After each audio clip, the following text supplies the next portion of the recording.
The Sun Stand Still message is all about audacious faith. What happens when you dare to ask God for the impossible? Nothing is impossible to him who believes. Nothing is too difficult for God. Let's be a generation known for what we stand for. Let's be a generation known for what we love. Let's be a generation that represents the high calling of God in Jesus Christ. We are a generation that will restore honor. Unfortunately, most Christians don't live on that level.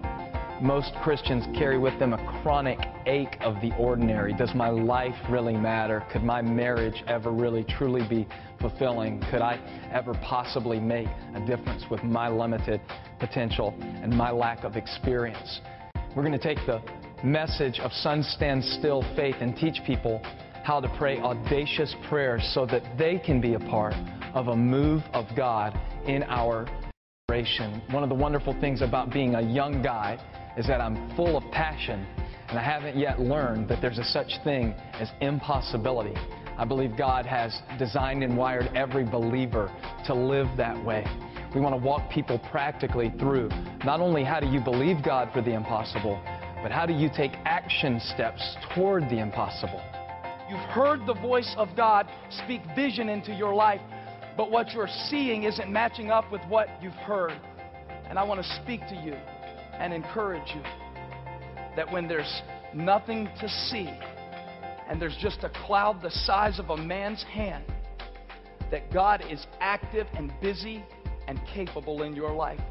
Because without the willingness to act, you really don't have a vision at all for your life. You have a daydream. I want to teach people how to isolate the sun stand still vision that God has for their life and then pursue that radically through sacrifice, through faith, through prayer, by grace. We've seen this message transform the lives of teenagers in our church. Don't you ever let anyone talk you out of what God put in you. If He spoke it, He will fulfill it. If everybody leaves you, He'll send you 7 times more. He'll send you better people and new people and fresh people who will support you and hold you up. I've seen Sun Stand Still faith take marriages that were just one signature away from divorce court and elevate them to a resurrected state in Christ. I believe there is hope. I believe that if you're still breathing, there's potential for God to move mountains, and it starts with just a little bit of faith. What happens when you dare to ask God for the impossible? He has the ability to act if we have the audacity to act. And I can't wait to share this message of audacious faith with the world.